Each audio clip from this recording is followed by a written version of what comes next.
इस मूवी में माया लैंग्वेज का इस्तेमाल किया गया है, जिसकी वजह से इसकी भाषा किसी को समझ नहीं आती, लेकिन इसे इतने अच्छे तरीके से डायरेक्ट किया गया है कि इस मूवी में भाषा की कोई ज़रूरत ही नहीं पड़ती। और इसलिए मैं हर किसी को सलाह दूंगा कि इस मूवी को एक बार ज़रूर देखें।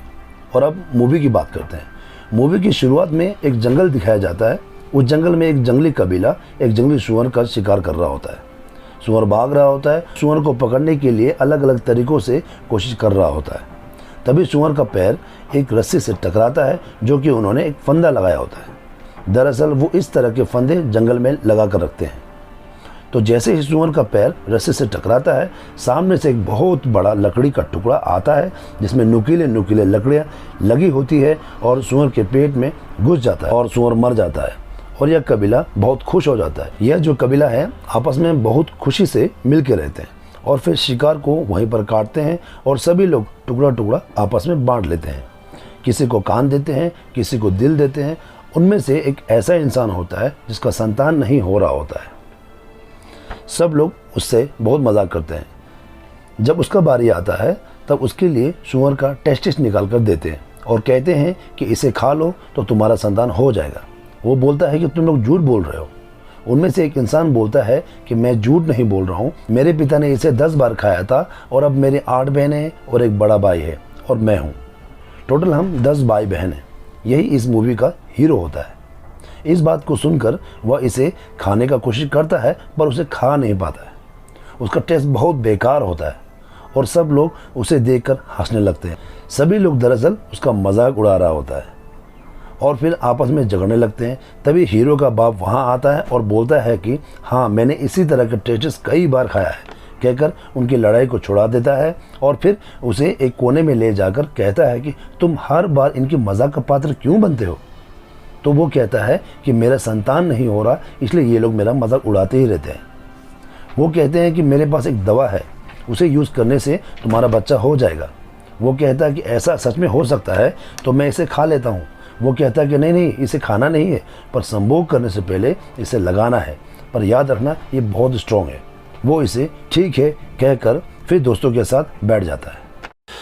अब वो वापस आ जाता है और दोस्तों के साथ बैठता है और हीरो को लगता है कि उसके पीछे कोई आ रहा है, इसलिए वो खड़ा हो जाता है और जंगल की तरफ देखता है और कहता है कि तुम कौन हो और क्या चाहते हो।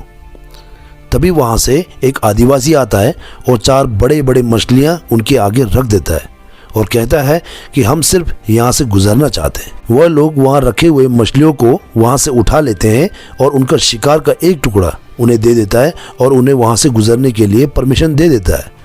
उसके बाद वहाँ से बहुत सारे आदिवासी गुजरने लगते हैं और इनमें से कई लोगों को चोट भी लगा होता है। यह सब देखने के बाद हीरो उनसे पूछता है कि क्या हुआ था। तो वह कहता है कि हमारा कबीला तबाह हो गया था और अब हम नए कबीले की तलाश के लिए जा रहे हैं। यह कहकर आगे बढ़ने लग जाते हैं, लेकिन हीरो उनके पीछे जाने की कोशिश करता है और वह जानना चाहता है कि आखिर उनके साथ हुआ क्या था। तभी उसका बाप उसे रोक देता है और सभी को गांव जाने के लिए कहता है और सभी गांव जाने लगते हैं। लेकिन पूरे रास्ते में हीरो काफ़ी परेशान होता है। उसके पिता उससे कहते हैं कि तुम परेशान हो, और वह कहता है कि हाँ मैं हूँ। उसके पिता कहते हैं कि जो वो कबीला था उसके दिल में डर बैठ गया है और डर का कोई इलाज नहीं है, और मैं तुम्हें सलाह देता हूँ कि तुम भी मत डरो और अपना यह डर लेके तो गांव में बिल्कुल ही मत जाना। अब वो लोग अपने कबीला में पहुँच जाते हैं और उनका कबीला बहुत खुशहाल होता है और सभी हंसी मजाक करते हैं। और वो आदमी जिसका सब लोग मजाक उड़ाते हैं, उसको एक बुढ़िया पकड़ लेती है जो कि उसका सास होता है। वो उसे कहती है कि तुमने हमें धोखा दिया है, मुझे एक पोता चाहिए, अगर तुम मुझे एक पोता नहीं दे सकते हो तो मैं किसी और को ले आऊँगी। अब वो और उसकी बीबी अंदर चली जाती है ताकि वह सहवास कर सके। जंगल में हीरो के पिता ने उसे जो दवा दिया था वो उसे सहवास करने से पहले लगा लेता है। दरअसल वो दवा नहीं, मिर्च का पाउडर होता है। और वो दोनों बाहर भागता है और सब लोग उनको देखकर हंसते हैं, मजाक उड़ाते हैं। इसके बाद वह जो हीरो होता है वो अपने घर जाता है और वहाँ पर उसका एक पत्नी होता है जो कि प्रेग्नेंट होता है और उसके साथ एक छोटा सा बच्चा भी होता है। हीरो उन दोनों को बहुत प्यार करता है। कबीला में हर कोई नाच रहा होता है, गा रहा होता है, पर हीरो कहीं खोया रहता है। उस आदमी के बारे में सोचता रहता है जिसको उसने सुबह देखा था, और कहीं ना कहीं दिल में थोड़ा डर भी बैठा होता है। फिर वह जब सो जाता है तो रात को उसे सपना आता है और वह आदमी दिखता है जिसने सुबह उसे मछलियाँ दी थी। उसका पेट फटा हुआ है और हाथ में मांस है और सामने कुत्ता भौंकता है और वो उसे कहता है भागो, और इतने में उसका नींद खुल जाता है और सही में बाहर कुत्ता भौंक रहा होता है। तभी बाहर एक आदिवासी को दिखाया जाता है जो खूंखार होता है, उसके साथी पेड़ के पीछे छुपा हुआ होता है। जब वो इशारा करता है तभी उसके साथी बाहर आता है, सभी के हाथों में मशाल होता है। अब वो सब कबीले की ओर बढ़ता है। हीरो तो पहले से उठा हुआ था। जब वो बाहर जाके देखता है तो एक दो मशाले दिखता है जो उनकी तरफ आ रहा होता है। वो अंदर जाता है और अपने बीवी बच्चों को उठाता है और बाहर की तरफ ले जाता है। तभी उन आदिवासियों में से एक आदिवासी उसे देख लेता है और वो उसे मारने के लिए आता है। उससे पहले हीरो उसे मार देता है और वो अपने बीवी बच्चों को कुएं के पास ले जाता है और उन दोनों को बांधता है और कुएं के अंदर धीरे धीरे छोड़ता है ताकि उन्हें चोट ना लगे, क्योंकि उनका बीवी प्रेग्नेंट होता है। अब तक जितने और भी आदिवासी थे उन्होंने कबीले पर हमला कर दिया होता है। सभी घर को जला देता है, बच्चों और औरतों पर जुल्म कर रहा होता है और कईयों को बंदी बना लिया होता है। और तब तक दिखाता है कि जब हीरो अपने बीवी बच्चों को कुएं के अंदर छोड़ ही रहा होता है तब तक एक आदिवासी उसे देख लेता है और उसके तरफ बढ़ता है और वो जल्दी जल्दी नीचे छोड़ने लगता है। तभी उसका बीवी बच्चा नीचे गिर जाता है पर उन्हें चोट नहीं लगता, क्योंकि तब तक लगभग नीचे पहुंच चुका होता है। इतने में वो आदिवासी हीरो के सामने पहुंच जाता है और उन दोनों की हाथापाई हो जाती है। जब हाथापाई के दौरान वो आदमी कुएं के पास गिर जाता है तब वो नीचे देखता है कि वहाँ एक औरत और बच्चा है। जब तक वो किसी को बोल पाता तब तक हीरो उसे मार देता है और हीरो अपने बीवी बच्चों को वहाँ सुरक्षित देख अपने दोस्तों और कबीलों को बचाने चला जाता है। लेकिन जाने से पहले एक बड़ा सा पत्थर में रस्सी बांधकर उसका एक छोर कुएं की तरफ फेंक देता है ताकि हीरो वापस ना लौट पाने पर उसका बीवी बच्चा वहाँ से खुद बाहर निकल सके। अब वो अपने दोस्तों की मदद के लिए वहाँ चले जाता है। वहाँ भी वह खूब लड़ता है। वहाँ पर उनमें से एक मैन आदिवासी से उसका लड़ाई हो जाता है और वो हीरो के गले में चाकू रखकर मारने ही वाला होता है। हीरो ने उल्टा उसका चाकू उसी के गले रखकर लगभग मार ही दिया होता है। तभी हीरो के पीछे से उस कबीले का सरदार आ जाता है और हीरो को बंदी बना लेता है। पहले जो हीरो से लड़ रहा था वो फिर इसी मौका का फायदा उठाते हुए हीरो को मारने वाला होता है। तभी कबीले के सरदार उसे रोक देता है और कहता है कि ये मुझे जिंदा चाहिए। जब वो बंदी बना होता है उसके सामने उसका पिताजी भी बंदी बना होता है। फिर वो अपने पिताजी से बोलता है कि मुझे माफ कर दो पिताजी। यह बात वो आदमी सुन लेता है जो अभी कुछ देर पहले हीरो के हाथों मरने वाला था। वो आदमी हीरो का गुस्सा उसके पिताजी पर निकालते हुए उसके पिताजी का गला काट देता है और हीरो को भी एक लकड़ी से सर पर जोर से वार करता है और हीरो वहीं पर बेहोश हो जाता है। जब हीरो को होश आता है तब वो देखता है कि गांव की जवान आदमी औरतों को भी बंदी बनाया हुआ होता है और कहीं अलग जगह ले जाने की तैयारी कर रहा होता है। अभी हीरो कुएं की तरफ देखता है।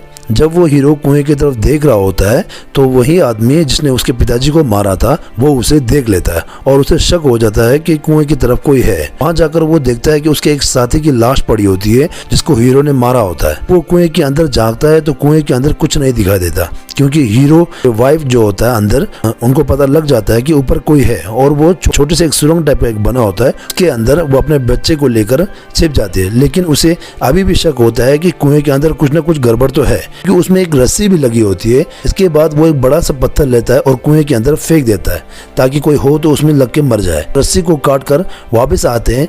अब जितने भी लोगों को उन्होंने बंदी बनाया था कबीले से उनको लेकर चल देते हैं। रास्ते में उन्हें वो भी मिलता है जो सुबह उन्हें मिला था, मछली बड़े बड़े मछली लेकर उनके पास आया था, उनको भी बंदी बनाया होता है। धीरे धीरे चलते चलते पर एक गांव से होके गुजरते हैं। उस गांव में भी काफी मजदूर लोग बंदी बनाए होते हैं। उन्हें एक चबूतरे पर ले जाया जाता है और उनके पूरे शरीर में नीले रंग का पैंट लगाया जाता है। यहाँ पर वो लोग भी हो जिनको उन्होंने गुलाम बनाया होता है और यहाँ पर कबीले के सरदार का स्वागत किया जाता है जो इन सबको यहाँ तक बंदी बनाकर लाया होता है।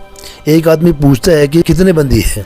कबीले का सरदार बोलता है कि मेरा बेटा बताएगा, पर इस बार पैसा अच्छे देना। व्यापारी बोलता है कि हमेशा की तरह मैं आपको वैसे ही पैसा दूंगा। तब यहाँ पता चलता है कि ये लोग इनको जंगल से पकड़कर बेचने के लिए लाते हैं। अब वो उनकी सारी औरतों को ऊपर खड़ा करके उनकी बोली लगाकर उन्हें बेच देते हैं। इसके बाद जितने भी आदमी बंदी होते हैं वो उन्हें वहाँ से एक जगह से दूसरी जगह ले जाते हैं। वहाँ बहुत भीड़ होती है और ढोल नगाड़े बज रहे होते हैं और लोगों की गर्दन काट कर बलि दी जा रही होती है। यह लोगों की बलि देकर भगवान को खुश करने की बात कर रहे होते हैं। तभी वह उनमें से जिन्हें अभी अभी पकड़ कर लाए हैं एक को लेटाते हैं और उसके छाती को चाकू से चीर कर उसका दिल निकाल लेते हैं और उसका सिर काटकर सीढ़ियों से नीचे धक्का दे देते हैं। अब हीरो की बारी आती है और जैसे ही वो उसका दिल निकालने वाले होते हैं तभी सूर्य ग्रहण हो जाता है और वह रुक जाते हैं।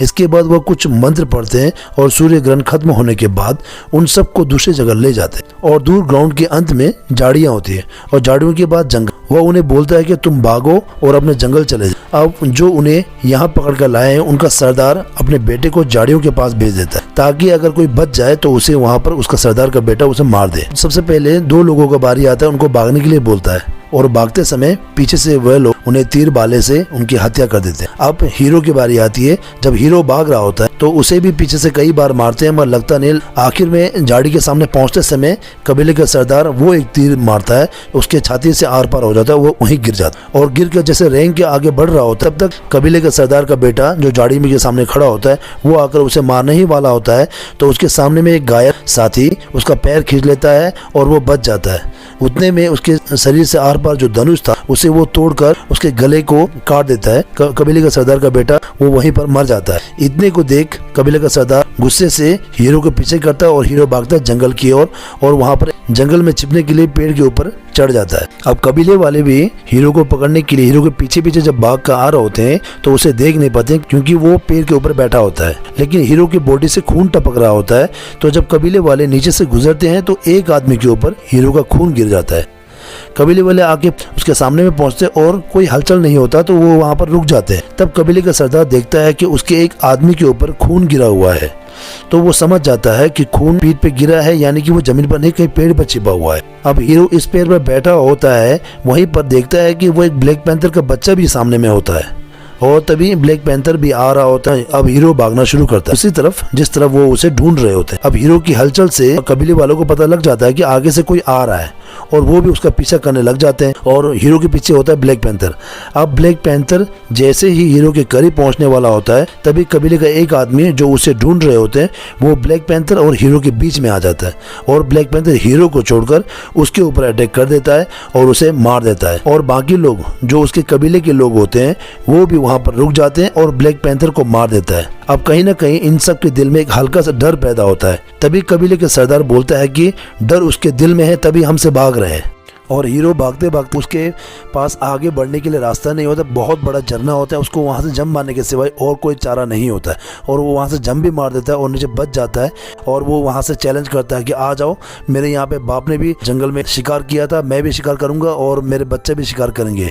कबीले का सरदार डिस्कस करता है, एक एक करके वहाँ से जंप मारेंगे और जंप मार के कोई मर जाता है और कोई बच जाता है। जो बचा होता है वो फिर हीरो के पीछे करते हैं। अब वो भागते भागते दलदल में गिर जाता है और बड़ी मुश्किल से बाहर निकलता है और बाहर निकलकर एकदम शांत खड़ा हो जाता है और बोलता है ये जंगल मेरा है, मुझे किसी का डर नहीं। अब वो उसे ढूंढते ढूंढते आगे बढ़ रहे होते हैं तभी वो खुद उनके सामने आ जाता है और उसने अपने सिर के ऊपर पत्ते में लिपटा हुआ एक मधुमक्खी का बहुत बड़ा छत्ता पकड़ा हुआ होता है और वो छत्ते उनकी तरफ फेंकता है और वहां से भाग जाता है। मधुमक्खियां उन लोगों को बहुत बुरी तरह काटती है और वो लोग भी अपने को बचाने के लिए इधर उधर भागते हैं। अब हीरो को एक पीले रंग का मेंढक मिलता है, यह एक जहरीला मेंढक है और उसे पकड़ लेता है और कुछ बड़े बड़े कांटे तोड़कर मेंढक के शरीर से जहर निकालकर वहां लगा देता है और वो बहुत चालाकी से काम ले रहा होता है क्योंकि वो इस जंगल को पूरी तरह से पहचानते हैं और यहाँ पर बहुत बार शिकार भी कर चुका है। एक पेड़ के मोटे तने में अपना शरीर का कीचड़ लगा देता है ताकि उनको लगे कि वो यहाँ से गुजर चुका है, जबकि वो वहीं पर छिप के बैठा होता है। अब जब वो एक एक करके वहां से निकलते हैं तो वो एक पत्ते को गोल करके उसके अंदर कांटा डालकर जिसमें जहर भरा होता है उसे फूंक मारता है और सीधा उस आदमी के बॉडी में जाकर गड़ जाता है जो लास्ट में आ रहा होता है। इसी तरह धीरे धीरे दिमाग लगाकर वो कईयों को पीछे पीछे से वार करके मार डालता है। उसके बाद बीवी बच्चे को कुएं में दिखाया जाता है। कुएं में पानी भर रहा होता है और ये बहुत इमोशनल सीन है क्योंकि उसकी वाइफ को पेन शुरू हो जाता है और उसके किसी भी वक्त डिलीवरी हो सकती है। वो भागते भागते कुएं के पास पहुंचता है। उसकी बीवी और बच्चे बोलते हैं कि हमें जल्दी यहाँ से निकालो, लेकिन वो वहाँ से उन्हें निकालने के बजाय वो वहाँ से भाग जाता है क्योंकि उसके पीछे वो तीनों आदिवासी लगे होते हैं। अब उन तीनों में से जो उनका मेन सरदार होता है वो उसके पीछे निकल जाता है और वो दोनों पीछे रह जाते हैं और वो उसकी बीवी और बच्चे को देख लेता है। पर इस वक्त वो हीरो के पीछे हीरो को मारना चाहता है, इसलिए हीरो की बीवी बच्चे को छोड़ देता है। तो वो भागता भागता रुक जाता है क्योंकि उसे कुछ दिखता है। वो थोड़ा सा घूम कर आगे बढ़ता है, लेकिन तब तक कबीले का सरदार जो उसमें मेन विलन होता है वो उसे तीर मार देता है और लग जाता है और वो वहीं गिर जाता है। अब वो बड़ी मुश्किल से खड़ा होता है और तीर को तोड़ देता है और उसे चैलेंज करता है, आजा। वो अपना तीर कमान से नीचे फेंकता, चाकू निकालता है। और उसकी तरफ भागना शुरू करता है, तभी उसका पैर किसी चीज़ से टकराता है। उसी चीज़ से टकराकर सुअर को शुरुआत में मरते हुए हमने देखा था। दरअसल उसी तरह से कबीले के सरदार का पैर भी टकराता है और नोकीला वाला लकड़ी आकर उसके सीने में घुस जाता है, शरीर में घुस जाता है और वो वहीं पर मर जाता है। और आखिर में कबीले के सरदार को मारने के बाद वो बहुत थक जाता है और थकने के बाद उसे अपने बीबी बच्चे को भी ख्याल आता है। तभी हमें बीबी बच्चा उसका दिखाया जाता है, कुएं के अंदर गले तक पानी भर के, और डिलीवरी का उसका समय हो जाता है, वो डिलीवरी कर देता है पानी के अंदर ही। वो उन दोनों को ढूंढने जाता है जो उनका विलन, जो दो बच्चा होता है, उनको मारने के लिए जाता है। तो समुद्र किनारे पहुंच जाता है। वहां पर वो दोनों तो मिल जाता है, मगर सभी एकदम हैरान होकर आगे की ओर देखते हैं। 4-5 शिप आ रहे हो, तभी वो उन्हें वहीं छोड़कर अपने बीवी बच्चों को देखने जाता है। तो वो अपना बच्चे का डिलीवरी वहां देखकर हैरान हो जाता है और वो वहां से उन्हें निकाल लेता है। पति पत्नी दोनों शिप की तरफ देखता है और मूवी यहीं पर समाप्त होता है।